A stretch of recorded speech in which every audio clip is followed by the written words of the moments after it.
Halo, Assalamualaikum. Kembali lagi di channel Sederhana Report.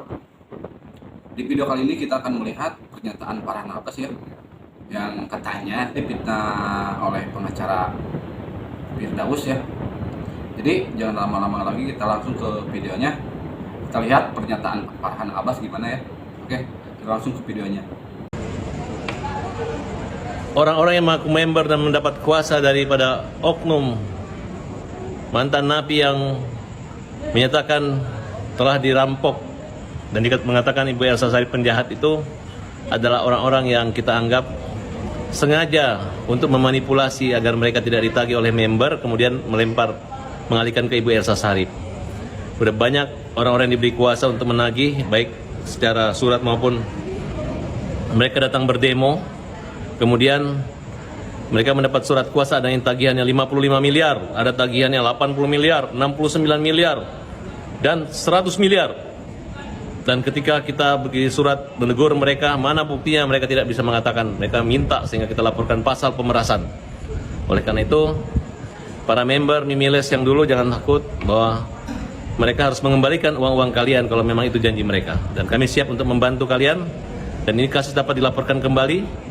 Ya, memang satu sisi mereka mengatakan itu adalah periklanan, dagang iklan, tapi sebenarnya kalian dirayu-rayu untuk mendapatkan hadiah uang, motor, mobil maupun rumah. Nah, di sini nggak tahu kenapa bisa bebas, karena pada masa COVID itu katanya banyak saksi ahli dan saksi yang tidak datang, dan banyak upaya-upaya lainnya. Jangan diadu domba antara Ibu Elsa Sharif dengan kalian, dan lawyer-lawyer pintar, member-member pintar itu sudah banyak berkomunikasi dengan saya, dan mereka siap tidak akan dibodoh-bodohin atau dibohong-bohongi. Yang jelas, ini adalah orang-orang yang banyak menipu dan merugikan orang lain, yang sekarang pura-pura ditipu, pura-pura kehilangan. Siapa yang membela dia? Lebih baik polisi mengutamakan bahwa mereka ini telah merugikan sampai triliunan uang dari rakyat, termasuk uang dari Nia Daniati 300 juta. Saya sudah berkomunikasi dengan Nia Daniati untuk dilaporkan oknum tersebut, sehingga orang yang memberi kuasa yang mempermalukan Ibu Elsa tersebut. Sehingga kita mulai dengan babak baru bahwa mereka harus dihukum dan jangan maling teriak maling. Salam Farhan Abbas. Ya, bagi para berisik dan pengecara-pengecara atasan kota itu, ada dua orang yang kenal dengan saya, ya, pura-pura baik dan mengaku kawan aja, tapi mereka memiliki sifat-sifat yang tidak setia kawan dan justru membuat semua kawan jadi lawan. Oleh karena itu, dengan tegas kami mengatakan, kami membatasi garis dalam persahabatan itu. Kalau salah harusnya dibela. Ini kita nggak salah difitnah. Oleh ini karena kawan hanya mencari uang. Dan saya ingatkan lagi, ingat ya teman-teman, kawan-kawan kita yang kenal baik tapi sekarang berlawanan dengan kita, mereka adalah orang-orang yang nggak usah ditemani lagi, dan mereka adalah orang-orang yang jahat dan tidak baik. Dan sekali lagi saya catatan saya adalah mereka harus bersiap-siap untuk menghadapi segala fitnah yang mereka lakukan, ya. Dan kepada Ibu Elsa Sharif, Ibu berpesan kepada saya, hajar mereka, lawan mereka, dan siap mempertanggungjawabkan semuanya. Fitnah-fitnah mereka itu adalah hanya untuk mempermalukan dan memperbesar, termasuk menyeret-nyeret nama saya. Silahkan, dan udah kelihatan sekali dia begitu panik, bahkan sudah curhat kemana-mana, dan dia dalam konferensi pers juga teriak karena Farhan melaporkan. Walaupun saya dilaporkan undang UTE tidak ada. Kami sudah mensomasi dan mengingatkan dan bertemu langsung dan menjelaskan, dan sudah sepakat bahwa itu adalah murni lawyer Ibu Elsa. Ada kontrak, ada pekerjaan, walaupun bukan sampai pusat di mahkamah, tapi yang jelas kontrak lawyer itu diatur dalam undang-undang advokat, hak honorarium. Jadi kalian harus pintar, kalian harus paham, karena hukum ada yang mengatur. Dan lihat aja, udah mulai panik sekali. Ya, kamu nggak ada apa-apanya. Koboi gondrong cengeng, kamu nggak ada apa-apanya. Kamu adalah berandalan hukum yang tidak mengerti apa-apa. Ya, gaya kamu pengek sekali. Ya, kita nggak takut sama kamu. Kamu nggak ada apa-apanya. Kamu lihat, tidak akan pernah berhenti kita memproses hukum kamu. Ya, kamu sangat keterlaluan sekali. Kamu fitnah, kamu nggak ngelaporin saya, kamu hanya takut alasan nggak disomasi ngelaporin. Kita udah somasi, kamu diperalat oleh orang yang memberi kuasa sama kamu. Dia adalah fitnah, dia terlalu banyak ngomong. Dia juga takut, saking takutnya makanya kalian dibodoh-bodohin untuk mempermalukan saya dan kamu pun ikut mempermalukan, ya. Takut. Koboi cengeng, gondrong cengeng, ya. Tarzan kota. Ya, oke, makasih. Assalamualaikum warahmatullahi wabarakatuh. Jimbaran 17 Agustus 2024, 79 tahun Dirgahayu RI. Merdeka. Halo, apa kabar semua?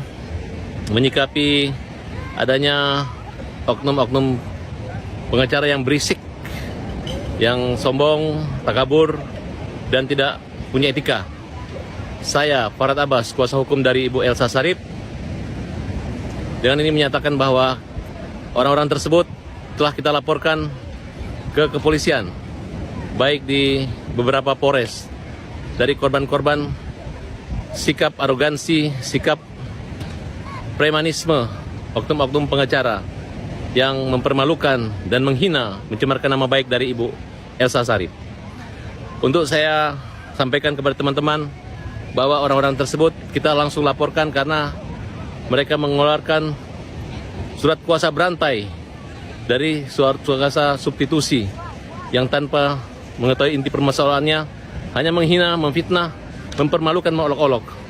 Yang lebih parahnya, mereka pokoknya lagi kalang kabut, lagi menunggu siap untuk diproses hukum juga, sehingga tindakan-tindakan ini mereka sembunyikan dengan tidak memunculkan siapa korban dari orang yang dituduh ditipu. Ternyata ketika mereka konferensi pers, saksi korban katanya justru mempermalukan dan merasa ditipu oleh pelapor.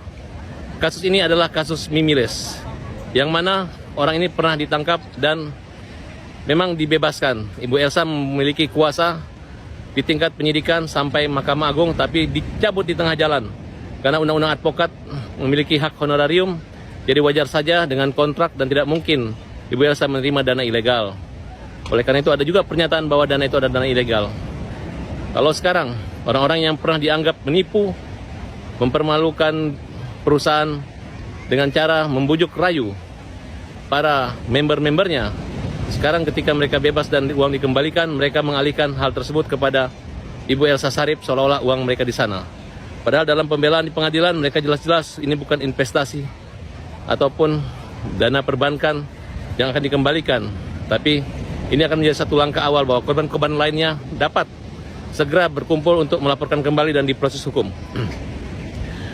Mengenai sikap-sikap konferensi pers menyebarkan berita bohong, berita fitnah tersebut adalah merupakan sesuatu yang melanggar undang-undang dan mereka harus berhadapan dengan hukum dan mempertanggungjawabkan perbuatan mereka. Oleh karena itu santai saja, dan mereka mengatakan atau menjelekkan nama saya, menerima sejumlah uang. Ternyata mereka melaporkan saya bukan sebagai penipu ataupun sebagai penggelap uang, hanya sebagai pencemaran nama baik karena dilaporkan. Ini adalah oknum-oknum pengacara yang besar bualnya, hanya ingin mempermalukan orang.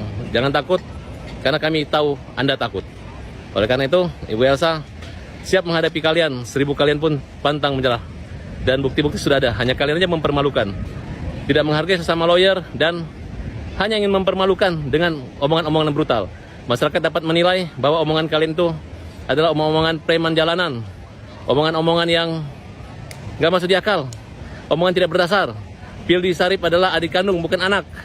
Jadi kalau sebagai lawyer harus mengerti dan mengetahui pokok permasalahannya, bukan asal terima kemudian mengejek orang penipu, menggelapkan. Karena munculkanlah siapa korbannya, munculkan orang yang tunjukin mukanya. Saya punya baju, mereka pakai baju tahanan. Tunjukkan orangnya, tunjukkan. Biar Indonesia tahu. Jangan sudah membohongi orang, menipu orang, kemudian pura-pura seolah terjalimi. Ya, harusnya ada etika sebagai lawyer, memang bukan membela yang benar saja, tapi yang salah pun untuk dibela haknya. Tapi jangan seperti orang yang lagi mau dimakan ular, kemudian dibantu, bukannya malah berterima kasih, malah bilang, ular saya dibunuh, tolong minta ganti rugi. Inilah yang terjadi. Makanya pengacara-pengacara liar, pengacara-pengacara lepas, yang saya sebut dengan istilah pengacara Tarzan Kota, ya kalian harus belajar kembali, dan kalian gak akan menang menghadapi kami, karena kalian itu adalah orang yang tidak berpengalaman dan menggunakan cara-cara yang bukan pengacaraan, cara-cara melanggar hukum. Selamat melanggar hukum, selamat masuk sekolah, dan selamat belajar. Farad Abbas, semangat Bu Elsa. Ibu Elsa sudah melaporkan dan siap untuk di BAP dan segera memanggil orang-orang termasuk pelapornya. Semua dilaporkan, semua dilaporkan. Terima kasih. Farel Abbas dari Jembaran. Mereka Cowboy cengeng yang lagi takut dilaporkan oleh Farel Abbas dan Elsa Sharif. Jangan cengeng ya, jangan ngejek saya pengacara cengeng. Saya menangis karena saya punya hati nurani untuk membela rakyat kecil. Tapi kamu ketika berbicara bodoh, berbicara fitnah, mempermalukan dengan brutal gaya premanisme, kita nggak peduli. Kalau rambut gondrong, gondrong seperti Farhad. Gondrong bermartabat, gondrong berpendidikan. Jangan gondrong bodoh, gondrong yang tidak intelek, dan gondrong yang preman. Karena rambut panjang ini adalah melambangkan akal yang panjang. Bukan mulutnya berisik. Oleh karena itu, saya menyatakan kamu telah melanggar hukum. Mana ada somasi terbuka mempermalukan orang, ya? Mana ada baru kirim surat somasi, kemudian langsung melaporkan, langsung marah-marah, langsung memfitnah tanpa nunggu klarifikasi. Itu bukan pengacara, itu mah tukang tagih jalanan, ya. Tolong, jangan panik teriak panik ya. Sebentar lagi kebrutalanmu dan diketahui oleh Indonesia, dan Indonesia menonton kamu, menonton kebodohanmu yang banyak sekali profesi, mengaku wartawan, mengaku orang kaya, mengaku konstruksi hukum, mengaku aja, sedangkan orang tahu kualitas dari cara berbicaramu. Ya, koboi gondrong cengeng, jangan aku koboi kalau cengeng, jangan teriak cengeng kalau cengeng. Panik, kabur sana, karena perbuatanmu akan mengejarmu, penjara menantimu. Farhad Abbas, semangat terus Bu Elsa, semangat terus, kita bela terus. Jangan takut sama Tarzan kota yang berisik tersebut. Mereka fitnah. Tunjukkan siapa yang ditipu itu, mana orangnya, tunjukkan. Banyak korban-korbannya, kita akan dampingi untuk menuntut kembali. Ya, terima kasih. Salam dari Jembaran, merdeka, 17 Agustus 79 tahun, Indonesia merdeka.